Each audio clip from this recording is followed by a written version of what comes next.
quais são as possibilidades realmente de uma pessoa que não tem descendência portuguesa, não é casado com nacional português, nada, vir para cá? Quais são as possibilidades de vir legalmente? Então, Lari, essa é sempre uma pergunta constante que eu recebo no Instagram, no direct, né? Pessoas, me ajuda aí, eu quero ir, eu vou de qualquer jeito. E não é assim. Primeiro que é importante falar que Portugal é um dos países que mais tem opções de visto para você entrar de forma legal e residir aqui.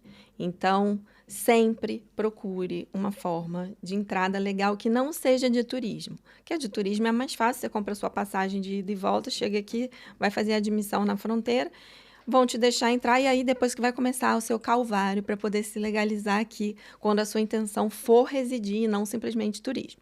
Então vamos lá, a gente tem visto de estudante, a gente tem visto de empreendedor, a gente tem visto para quem é chamado D7, para quem é aposentado ou vive de rendas próprias, que já tem uma condição boa. E nesse caso desse visto, você pode pensar assim, não, o valor é muito alto. Não, não é. A gente está falando de comprovação de renda de um salário mínimo português, que são 760 euros por mês de renda assegurada. Então, a comprovação é baixa, se a gente pensar em outros países, né, Claro. que exigem valores muito mais altos. Então, a gente tem para profissional altamente qualificado, especialistas em tecnologia, a gente tem nômade digital. Então, a gente tem uma série de vistos que te ampliam o horizonte da forma legal que você possa entrar aqui. Então, é claro que isso, de novo, requer planejamento. Não dá para você agora falar, a gente está em setembro, falar, não, em outubro eu estou chegando em Portugal para morar com um visto. Não é assim. Minimamente você vai precisar planejar com 90, 120 dias de antecedência, até você conseguir um atendimento junto ao consulado do seu país. Você vai precisar desse tempo.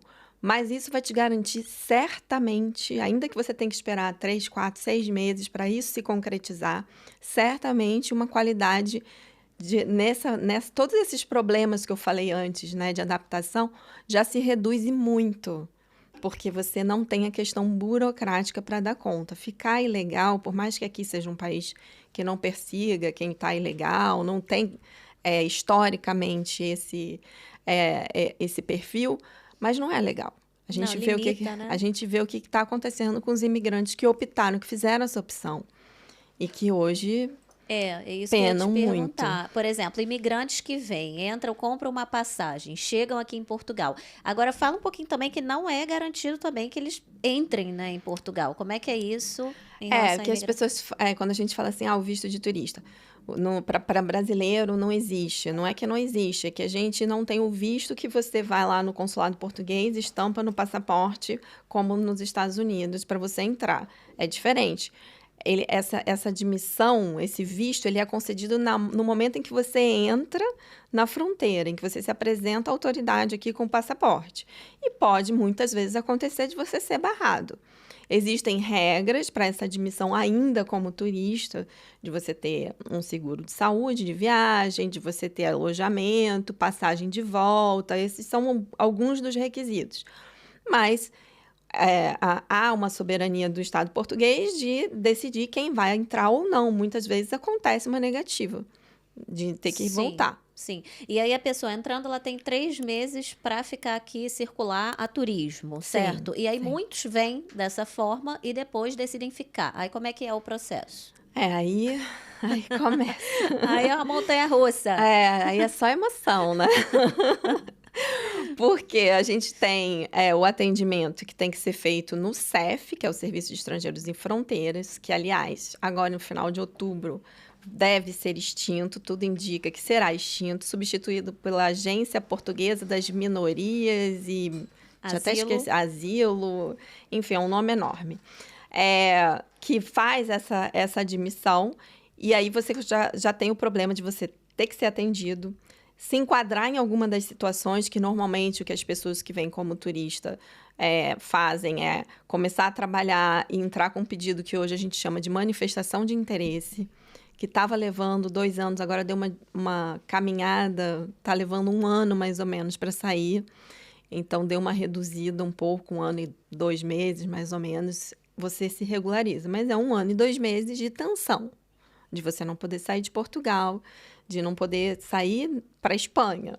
Ah, mas eu conheço um amigo que entrou e saiu. Acontece. Sorte. Mas, pode acontecer de não conseguir voltar depois. Então, Tem que estar disposto a pagar esse preço, né? Eu não recomendo. Mas sendo bem sincera, assim, pelo que eu vejo de outros países, ficar 1 ano e pouco, assim, sem poder, ok, sair do país, mas esperando e ter quase a certeza de que vai dar certo, eu particularmente acho de boa. Salvo casos, né, que nós imigrantes sabemos disso, de uma doença no Brasil de alguém querido, né, uma morte, uma coisa assim, né, que a gente realmente ali você vai se sentir, você vai ter que abrir mão, né, possivelmente. Se tiver também o dinheiro para voltar, enfim. Mas eu acho que num contexto global, se a gente for pegar e analisar, não é tão mal. Não, o tempo hoje, como eu falei, ele levava 2 anos. De uns 6 meses para cá, eles conseguiram meio que normalizar o atendimento e diminuir essa espera para 1 ano.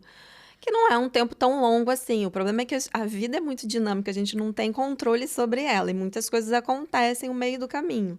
Então, você pode chegar no momento da sua entrevista, você não ter o emprego que você se candidatou àquela autorização de residência baseado no emprego, e aí você não consegue preencher o requisito. Você pode ter uma situação de ter um filho, e aí como é que fica? A regularização passa normalmente por um requerente e para toda a família. E aí a gente tá multiplicando os problemas, né? Para contrato de arrendamento, quando você não tem autorização de residência, é um problema sério hoje, arrendamento a aluguel, né, aqui em Portugal. Hoje é um problema sério essa questão de habitação e tudo isso vai tornando a vida difícil, sem contar que você pensa, se o próprio governo, em alguns vistos, exige apenas um salário mínimo português, 760 euros. Deve ser o suficiente para eu viver, né, e passar minha vida em Portugal. Não é. 760 euros não tem como. Não dá para uma família viver com 760 euros. Não dá.